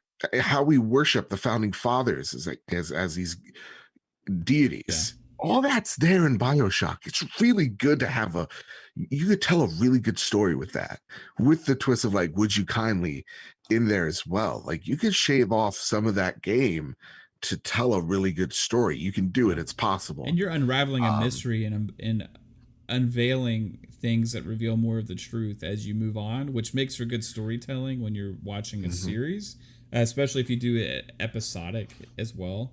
You know, because you could leave like each major reveal of what's next or what of a truth at the end of each episode. You know what I mean? So a movie, a TV show, I think it fits really good, Joe. I think you're on something. Yeah. BioShock. Yeah. BioShock might be the one that was, I think hurts the most that we missed the mark on or was missed out on. Cause it really does deserve the love. And again, for a game, for a lot of like gamers that are like, don't put politics in games. Like, dude, this is like the most politically charged video game we have had. Yeah. Infinite. Like, it's such Infinite, a heavy themes that they have. It's BioShock. And I want to see a Big Daddy live. Like I want to see what I go. No CG, like give me the real deal, man. I want to see that shit. Dope. Facts. What's one for you, Psycho? You think that it was like we missed out on that got announced that kind of sucks? A movie that wasn't that never happened. Yeah, like a movie based on a game, because this has happened numerous times. Like we've gotten. It would have been the Halo made into District 9, because everyone was waiting for a Halo movie, and then this was announced, and everyone went nuts. And then we get District 9 and we're like, what? And then we find out why they changed it. And then it was, I mean, District 9 was a good movie, but we just were hungry for Halo. We were just hungry. My perception back then of it was like so different, just because I was so in the news constantly about that movie. Like I was following it so well that I remember like when it fell apart. I remember like all these things. Yeah. And then I remember them announcing, okay, we're doing District 9. And it was like, they didn't really even acknowledge Halo, but everybody knew it was good because they had the leftover stuff. And then there was articles written about that and stuff. Yeah. Like, it's just, that was a huge blow when that Halo movie fell through. And then we got some great like little mini-series type, like, was it Forward Unto Dawn? There's some good stuff. Other little Halo, like little like mini movies, I would say. I don't know. What Halo out of any game franchise is made for this, which is like baffling. You know what I mean? That they have done there. But it is like the Star Wars of games in a way, right? Because it has such a big universe, right? Yeah, literally is. Yeah, facts. with the Steel. forerunners and everything. Yeah, if you take it back to the beginning, so you can introduce the flood and then have that come in later on, and then you introduce the whole Spartan program thing and everything. Introduce Halsey and Cortana, and how all that came about. Yeah, there's so much that you can go into characters. And then breaking off of that. You know what I mean? Yeah, there's definitely a lot. Steel, what's one that you remember being announced that you're disappointed that never happened? Is there one? I feel like multiple times we have been told that there was going to be a Gears of War movie. I know Dave Bautista is like adamant about wanting to do. He wants to play Marcus Phoenix. Wants to play Marcus so bad, whatever the case might be. Which is not. He's not a bad pick for the role. I still think they could probably do a little better for representation for Marcus, even though, I mean, as far as him putting him in the game and when you play through him in the campaign, it makes sense. I can see it. But that would probably be my most hype that you always heard over the years, other than Halo, of course. But Gears of War, man, it's like, I mean, the world is so expansive. It'd be easy to turn into an action movie, start to finish, nonstop action. It would be a cool shoot 'em up bro movie. You know what I mean? Especially when you take it into, and even if they just base it off of the games, you know what I mean? Taking it into that second game where you have Maria and that whole dynamic right there, getting the whole emotional parts of it, and then getting into the third one where Dom actually ends up dying and everything. He sacrifices himself for the team. It's like you could invoke so much emotion on it that it would be, I think that would just blow people's minds. Honestly, Gears has a way better story than people give it credit for, just because people see it as the dude bro shooter, which is what they initially actually called it themselves, right? Mm-hmm. But like if you actually peel back, you don't even have to peel back the layers, just watch the cutscenes and it's like, oh man, this goes deep. This is like pretty tight knit emotional story they got. Now, what happened? What if they put Dave Bautista in the game to get you? Well, I'm saying like they put it in there because they want to make a movie with him being Marcus Phoenix. They kind of get you acclimated. Get you acclimated to him being Marcus Phoenix. Potentially. So because in the for the Series X, you can play Dave as Marcus throughout the entire story. The entire campaign. Yep. So it's a smart move if that's why they did it, right? That's very smart. This way you can be like, oh, okay, I can see that. You already played him in the freaking video game, right? So him playing on a live action screen would be all right. There won't be as a bigger uproar. Honestly, I'm gonna say something very controversial. I'm gonna say it. I'm not afraid of saying it.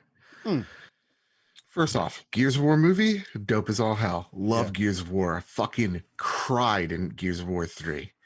When Gears is a game that I play with co-op. I can't play the single player alone. I just don't do that shit. Because it's what me and my best friend Ruben would play all the time. He was Marcus. I would be Dom. And when Dom dies in Gears 3, I remember us being silent for a minute, and like you're just hearing everybody like sniffling on the other side. Like, that's a fact. Man, what the fuck just happened? That is a fact. I remember my best friend the tunnel like, and never came back. What the fuck? Yeah, what the fuck? But I'm gonna say this about Dave Bautista, man. I think he's really. The Rock has a lot of charisma. I truly think Dave Bautista is a way better actor than people give him credit for. He has a lot of range, and he could pull off a Marcus vibe. Like Rock has the charisma; he could do anything. Yeah, but I think Dave Bautista has depth to him that The Rock and John Cena don't. So John Cena definitely not. Yeah, he's very shallow. Yeah, as much as like I like John Cena too. Like, his persona is cool. Yeah, exactly. But Dave Bautista, I don't think gets the fucking credit that he really does deserve. I hope he gets the Marcus, because who would do it? Who better than him? That's my thing right now. I wouldn't be able to come up with a better. I know we used to talk about it back in the day, and I can't remember any names that we used to even throw out there. Except now, especially with them throwing it. See, again, that's just smart marketing because now it's the only person that I can think of. You know what I mean? It's the only person that makes sense. And when you actually dive deeper into him being casted for, well, not casted, but him jumping into that role of Marcus for the game, he did all the voice acting for it. That's the other thing that you got to take in consideration. So it's like you actually are hearing him. Yes, he's basing it off of the original, but it's still the fact that he is doing it shows that he has that potential. I want to see some other. There's a few Dave Bautista movies that I've seen before. I want to watch a few of the newer ones, like what is the Army of the Dead? Yeah. I want to see that and see how well he does in that. Very good. I've heard some up and down things, but I want to see it. It's a Zack Snyder movie, so like to me, it's just like this is unapologetically a Zack Snyder film, but like Bautista carries it. Like I think his performance is pretty damn good, and you then there's also parts, again, Zack Snyder movie, you definitely understand why you got Dave Bautista there, because he fucking just rocks. So like. Yeah, he's good, man. He can, again, he's big, bulky, and he can act. I don't see a lot of other, like, because if you get some fucking skinny twink in this armor, no one's gonna believe that shit. It has to be this big bulking beast, or else I'm not gonna take it seriously. Yeah, no. Facts. So my wife in the chat had an interesting one that just popped in there. Riddick cannot be Marcus. No. He can be Kim. He can die. He can die in the first movie. That's I gotta ask your wife something. Kaitlin. Do you have a thing for Vin Diesel? Hey. I think she does. I don't know. Does she? I don't know. We never talked about it before. I think she likes his voice. And if so, why? Maybe. It is so why. I'm not gonna lie. Vin Diesel has been like kind of like an icon over the years. It's like that. What is that movie? What is that other movie? It was Blood Witch? What is that movie, man? Bloodshot. Bloodshot. Yeah, Not dude, Bloodshot. that was another badass. one he did That was a good before movie. that, where he had powers in it too. I gotta think of it. I don't know. Do y'all like Bloodshot? I liked Bloodshot. I did not watch it. I thought it was fun. It was like different, it was like, okay. It's another one of those things, I admittedly like very rarely don't enjoy watching a movie. You know what I mean? Witch Hunter? There's only very few. Yes, Witch Hunter. Oh yeah, that one. Yeah. Witch Hunter. I liked Witch Hunter. I thought it was a good movie. The last Witch Hunter. Yeah, I thought that was a good movie. Personally. Yeah, I could see I could see Vin doing it just because he has that like he can have that like personality that Marcus has. That's the one thing with like Bautista is like, hey, I want him to play because he wants to play the character so bad and he loves it, but he doesn't. Like Marcus is like, shut up, it's kind of like that, got that like gravelly like just leave me alone personality, like it always acts annoyed in a way, right?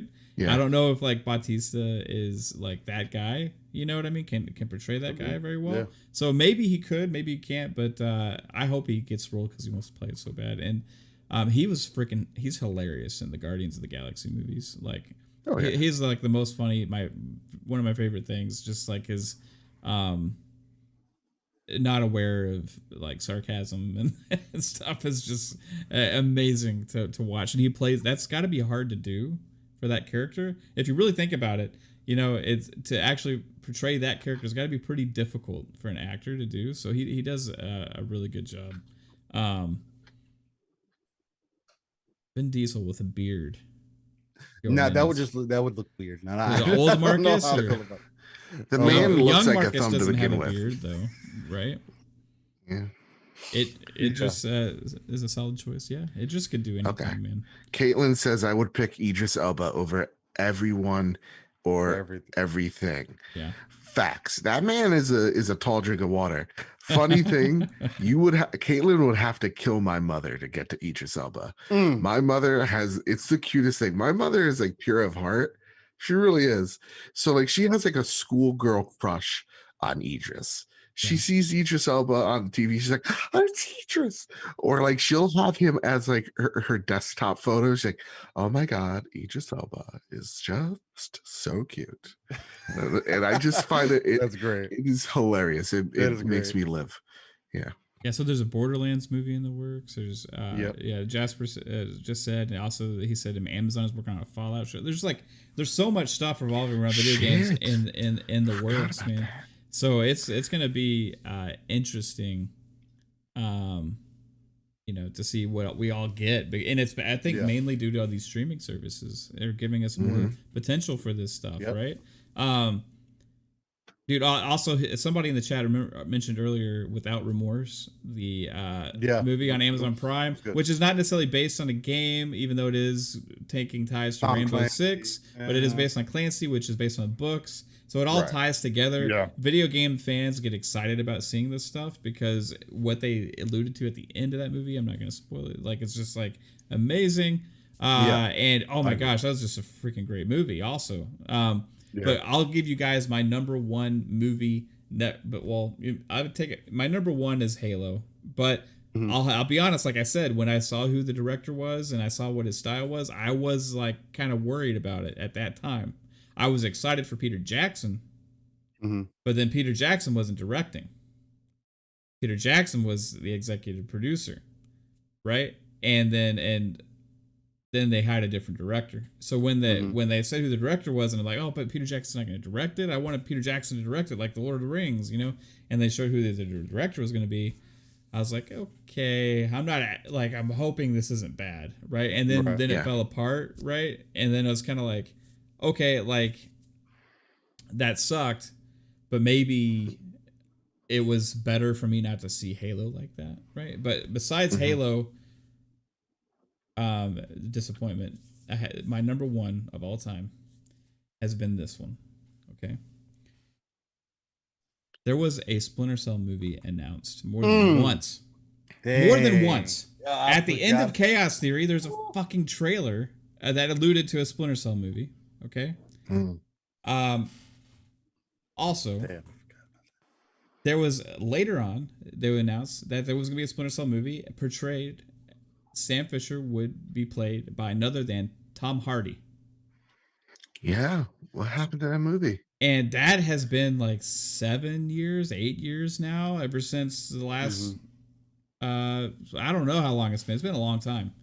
Tom Hardy is a badass, right? So obviously Michael Ironside can't portray Sam Fisher on screen, right? So we have to move on from the preconceived notions about, hey, Michael Ironside in this situation should be Sam Fisher. But if you're gonna pick somebody, pick the guy that was in Lawless. It was amazing. Also in The Warrior is amazing. He can portray that dark, brooding character. Bane in the third Nolan Batman movie. Dude, darkness is our life. Punishment must be much more severe. Greatness. Dude, Bane was incredible, like in that movie, and not necessarily what they did with Bane, but still him. He was great. Thank you for the compliment. It means so much. Tom Hardy is incredible. Like as an actor, he's an amazing actor, and he plays a badass so well. And this was like, when I saw that, okay, it's like one of my favorite actors. Okay, one of my favorite things, Splinter Cell. Like the same, and he wanted to play this character. Like he wanted to, right? That's dope. And even with the Venom movie, like the Venom movie's an abomination. It should be burned. But like you could tell, like he's carrying this movie on his he carries the movie on his back. That's 100% a fact. Without him, I don't know if I'd be as interested. And that's a whole nother tangent. It's a whole other personal tangent because of growing up with Spider-Man, him being my first iconic hero and my first love as far as a character goes. That's a whole different thing. I mean, guys, just look at this screen right now. Okay. I'm ready. Ready to get hurt. It's just this should have been a thing. Ooh. Yo, he fits it so perfectly, Yeah. bro. Damn, I mean, that's come on. He crazy. can still do it. He can still do it. He can still do it fast. Like, what happened to this movie? Like they just had multiple Damn. writers. He says that it's still That's dope. supposed to be gonna happen. You know what I mean? But like, you know what come on. happened? Ubisoft happened. That's what happened. Yeah, Ubisoft had given up on the Splinter Cell franchise for over a generation of games. They just don't want Actually. Splinter Cell to be around no more. I don't get it. So Yeah, I don't don't. know. I don't get that. it's coming I don't back. I have faith. It's not. You know it's not. I have You know faith. they can honestly put Sam Fisher on top of an Assassin. Put a whole Splinter Screen skin on top of Assassin's Creed, and you're good. I don't know why you haven't done that. Now the thing with the Assassin's Creed movie, like the parts when he played the Creed parts Mhm. were good. I like those. It was when he was in the Animus parts and when the human, like when he was like during when he wasn't in the Animus, that's when I was like, what is this? And I don't get this. But like I don't the like Tom actual- Hardy. I'm sorry, not Tom Hardy. What was the guy that played The guy who plays Oh. the main character, the guy who plays Magneto. Magneto. Yeah. Magneto? Yeah, I'm Michael jealous of that, man. Is it Michael Fassbender? I'm jealous of that, man. It was Michael Fassbender was in Assassin's Creed. Yeah. Yeah. Like Jealous. it had parts of it being really good. And then they just like, and then when they were in that prison or wherever the fuck they were at, Mhm. it was just like, the hell is this? Don't give us this. Don't give us this shit. Give Yeah. us all straight Creed. If they want it, if they want to show like it was all part of the Animus, like towards the end, Yeah. See, yeah, I as feel like a that's a mistake. twist, Yeah. that would have been, oh, what? Okay. Yeah. That would have been That's what they cool. should have done. I'm going to talk about what Mike Lowry just mentioned in the chat real quick. So Please. shout out to you, Mike.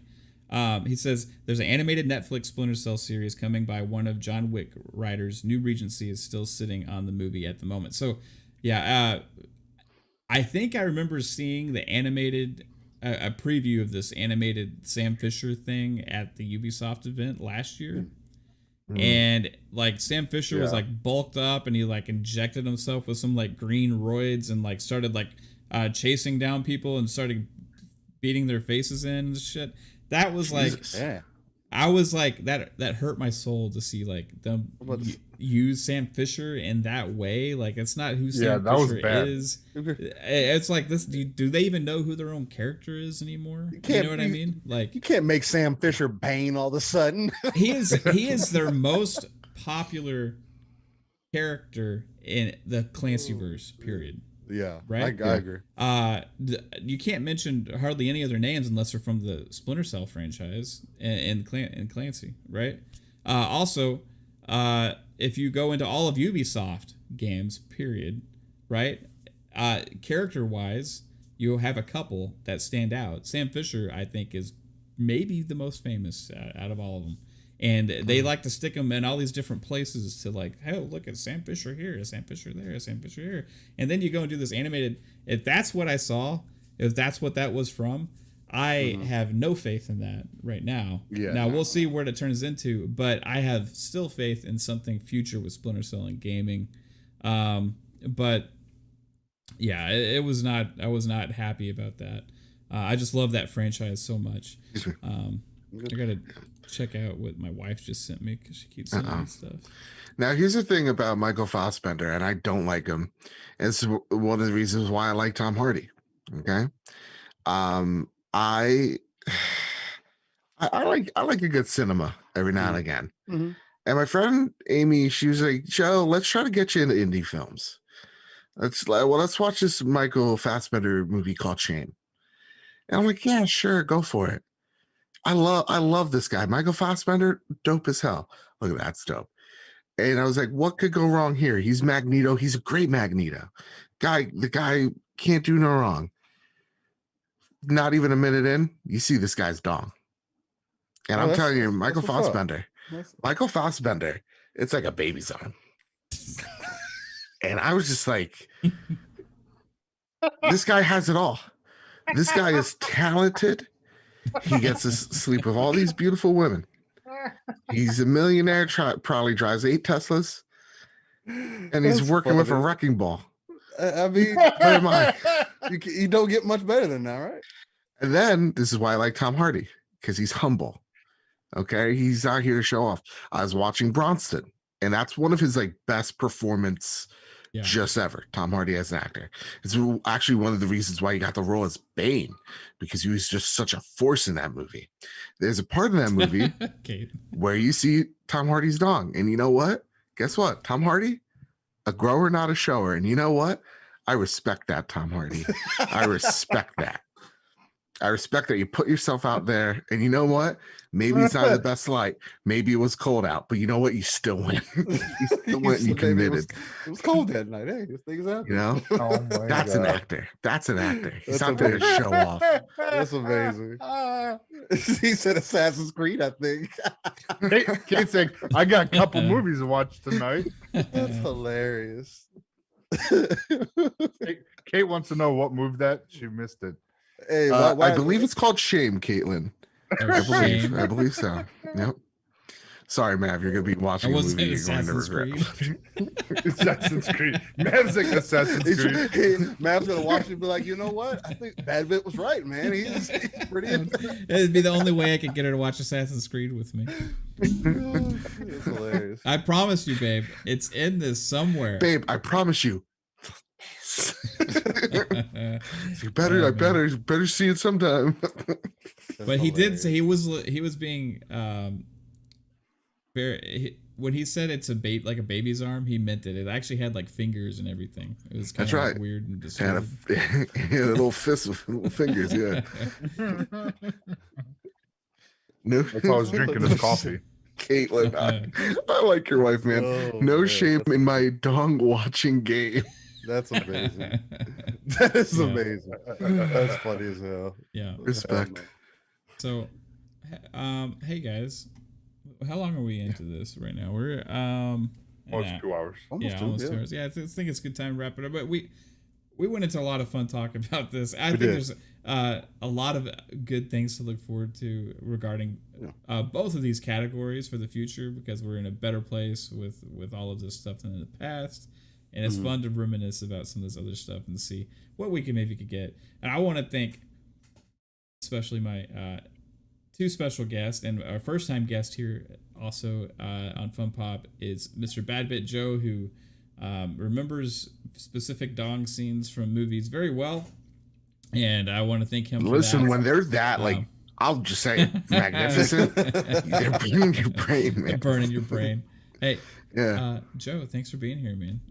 Make sure everybody, all the fun popians and speculators out there, know where to find you, sir.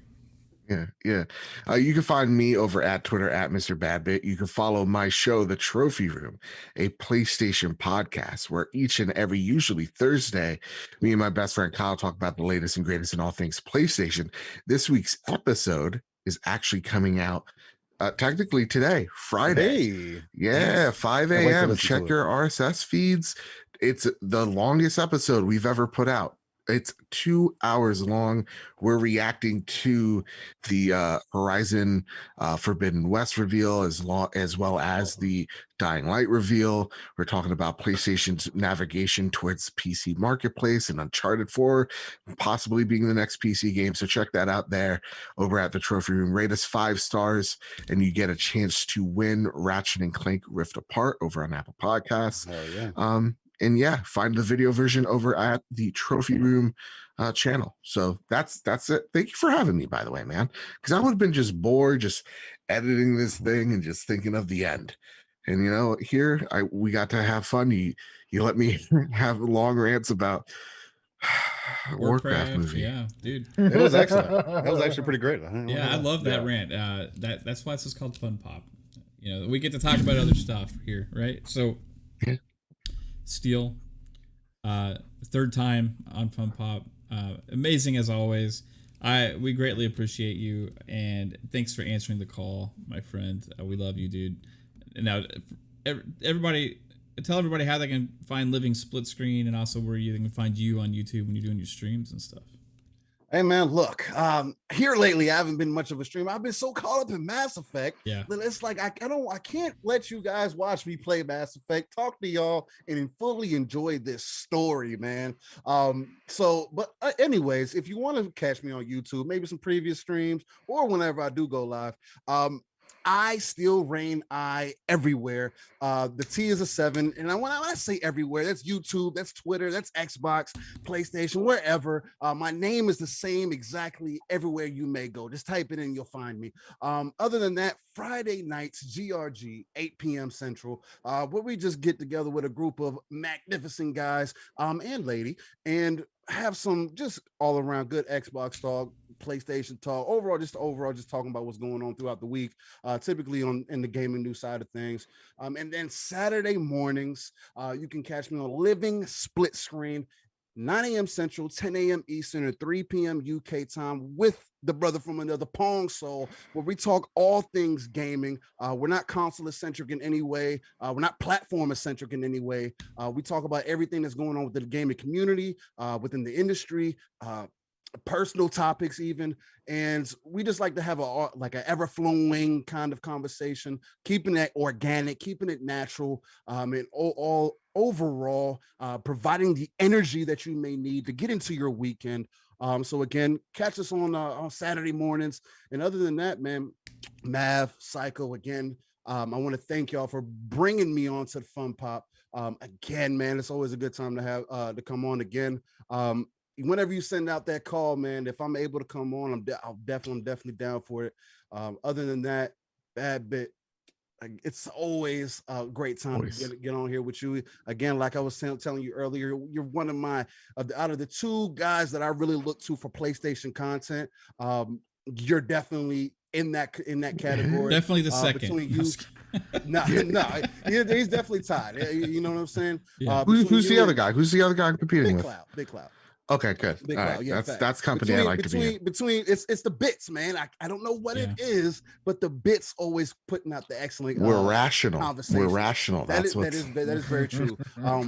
Especially you, Bad Bit. You do so much to really put out the good information. Thank you, man. And try not to be, as I guess people, as you could say, is biased or whatever the case might be. You're just trying to be an overall gamer who has a preference, and I feel like that's something that's extremely important, and it's close to my heart, man. So, thank you, man. Other than that, man, much love. Appreciate the chat for being here tonight, and other than that, peace out, man. Much love. Thank you, Steel. Awesome, Psycho, Mellow Fellow, my man, my dude. Where can people find you? Tell them about Gamer Chat and all the stuff that you're doing, man. Yeah. Just want to say thanks to Mr. Badbit and Steel Rain coming on tonight. It was great to have seeing you guys and talking about movies and gamings, that we did tonight. And you guys can find me on YouTube under Gaming Chat Podcast, Gamer Chat Podcast. Sorry, the Gamer Chat is one word. You can find me on Twitter, Twitch, on Xbox under Psychonauts8. Here every Thursdays on 10:30 and on Xbox Ultimate at 9 o'clock on Fridays. And right now I'm just streaming on my YouTube channel, but I will start doing some, one-on-ones with some people and go from there. But yeah, it's been fun. Cool, thanks, man. guys. Of course. Thank Matt, you, where can you find you, buddy? Oh, hey, thanks for asking. Hey, I'm here right now on FunPop, 10:30 p.m. Eastern. Guys, you can always check out this podcast on Thursday nights. Maybe we'll change the time eventually. I don't know if that's going to happen or not, but we'll see. Friday night, Xbox Ultimate, 9 p.m. Eastern here on YouTube as well. Fun Speculation.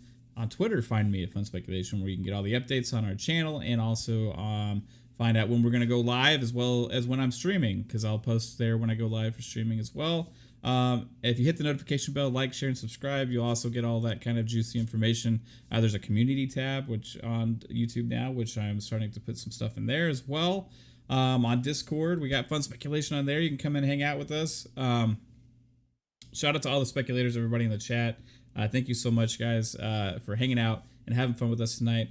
One more thing, I wanted to make sure you guys know. Hey, I forgot something last week that was very important, and I did not upload our podcast to the audio platforms. But I see Joe's Shame. face right now. I know. I'm sorry.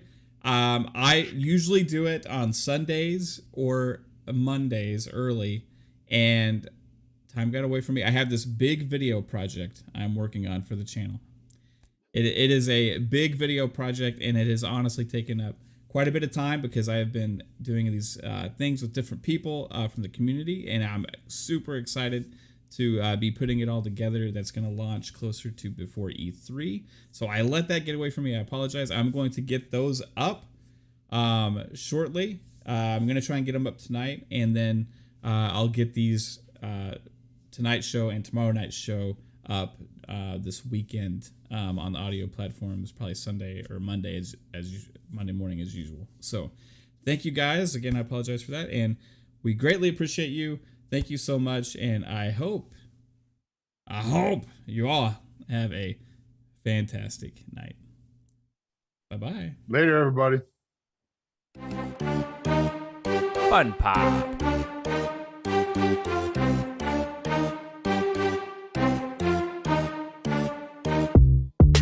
FunPop.